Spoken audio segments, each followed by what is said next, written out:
Oo, ang Bicolanong rapper na may obrang pang-aas. Gikan sa bolang gialbay sa barangay, magurang pusong di kulon. Dahil natatanyog maski pirang bagyo pa ang umadi. Maharang ang tataramon na binubutasan, tapi may umuubong na sili maangas pero magalang. Dahil nagtutumang sa mga nakakagurang Bicolano o rabon na may sarong tataramon. Lamos sa mga haters sa barakong haram. Kumusta na? Gikan pasare hiyong pambigol. Di lang sa Polagi Albay, sabi duwa avinuan sa Kuyang Ebol. Halino na mikrofon, day na makukuha takapot humahiguton. Ako ang boses ka mga tiga-api sa maarok kong tao na pobre. Maharangon ng mga letra, daro tiglahidan hindi mo yung sili. Diretso ang patama, day natakot day na nasa itam. Hindi na makmais na nasuturo ng hip-hop sa kung pagkamuo. Day kayan sukulon, garo tataramon. Kung nakakalango sa sobrang raron, day tiglili kaya ng mga buhayang nasa gobyerno. Babang ako ang mas isisay, nagme-menor day na nagpepreno. FYI malabo lang tabihan sa kumata, pero sa totoohan ba ko man tabi ako buta. Ano rago na inike na panindigan ng mga sinasabi, pero may respeto sa nakakagurang gaarot ang iba na grabe. Ang pasalian ng asdeman yan mawawara sa pagiging rape. Ya welcome sa distrakan ng sisay man na hey. Pangangaran mo sa son tripon sa barangay nindo. Kung di disrespect kung di ko Bicolano rapper na araw ko.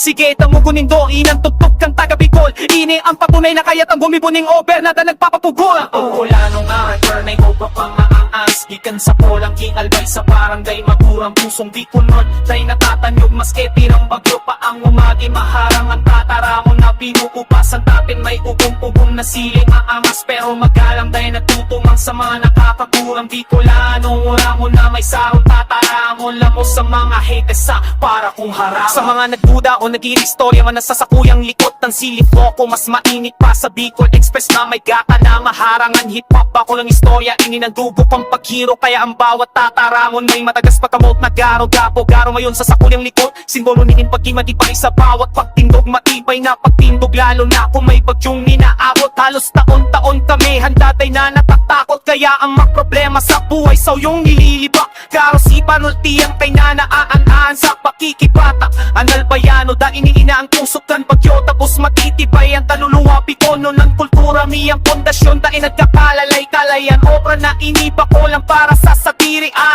Bako lang para sa kasikatan. Inisaro man na panawagan para sa papakuurakan. Maura ko sa bilog na tinabang kaya sa mga taga-MFA. Masakit na i-flex nindo ako, i-check ang background ko. Madali lang hanapon tataka, Polanggi lang ako. Ako ang Bicolanong rapper na may obra aas. Ikan sa polang ialbay sa barangay, nagurang pusong di kulon. Day natatanong kas titing ang pakot pa ang mga tanaharatan. Darang mga kabinya ko kasanta kaningay bubukong na sine na arang. Pero magkalambani chinko ng sama nakapaduwag. Gitaad ang wara mo pa sarap ang naharahong makasamang alhita sa para kong naharang ko. Ang Bicolanong rapper na may obra aas. Ikan sa polang iay ubak ganong eto shoot di ba utlot niyan nabagok yung fastikon mo. Ako ta ang hanggi at paharan lang batarawang kinikipod ko. Kasalta kanina lang apes kaya na paon na res ako. Nakarito tubo pa sa mabana datata pagdura ba mga napalapon dalog na ko to nagat ng sita ada para magsas kita sa para kong naharang. Ang gara